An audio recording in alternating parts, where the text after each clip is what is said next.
بسم اللہ الرحمن الرحیم۔ اللہ تعالیٰ علیہ وسلم کا فرمان ہے کہ الجنت مشتاقۃ الی اربعۃ نفر تالی القرآن، حافظ اللسان، مطعم الجیعان والصائمین فی شہر رمضان۔ 4 قسم کے لوگ ایسے ہیں کہ جنت جن کی مشتاق رہتی ہے۔ نمبر 1 قرآن مجید کی تلاوت کرنے والا، نمبر 2 زبان کی حفاظت کرنے والا، نمبر 3 بھوکھوں کو کھانا کھلانے والا، اور نمبر 4 ماہ رمضان کے روزے رکھنے والا۔ انسان کے جسم میں سے زبان ایک چھوٹا سا عضو ہے، لیکن اس زبان کے پیچھے پورا انسان چھپا ہوا ہے کہ المرء مخبوء تحت لسانہ، کہ انسان زبان کے نیچے چھپا ہوا ہے۔ زبان ایک ایسا عضو ہے کہ اس زبان سے نکلا ہوا کلمہ بعض اوقات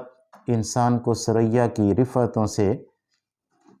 ذلت کی گھاٹیوں کے اندر پھینک دیتا ہے، اور بسا اوقات زبان سے نکلا ہوا کلمہ پستیوں سے اٹھا کر انسان کو بام عروج تک پہنچا دیتا ہے۔ امام رازی رحمہ اللہ تعالیٰ علیہ نے لکھا ہے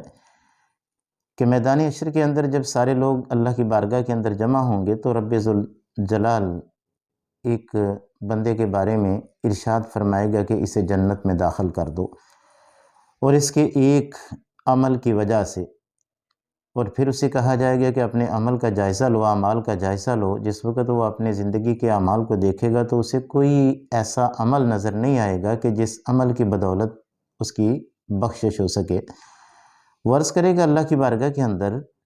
الہ العالمین، مجھے تو کوئی ایسا عمل نظر نہیں آتا کہ جس عمل کی بدولت میری بخشش اور میری مغفرت ہو جائے اور میں جنت میں چلا جاؤں۔ اللہ پاک ارشاد فرمائے گا کہ بندے، ایک مرتبہ تو سویا ہوا تھا، تو نے کروٹ بدلی، اپنی زبان سے تو نے لفظ اللہ نکالا، بڑے درد اور بڑے سوز کے ساتھ، نیند کا غلبہ تھا، کروٹ لی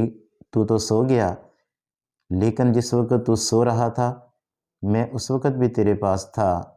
میں تو وہ ہوں کہ جسے نہ اونگ آتی ہے نہ نیند آتی ہے، بس وہ تیری زبان سے جو لفظ اللہ نکلا، اس کلمے میں درد اور سوز اتنا تھا کہ اسی کلمے کی بدولت آج میں نے تیرے گناہ معاف کر کے تجھے جنت کی دہلیز تک پہنچا رہا۔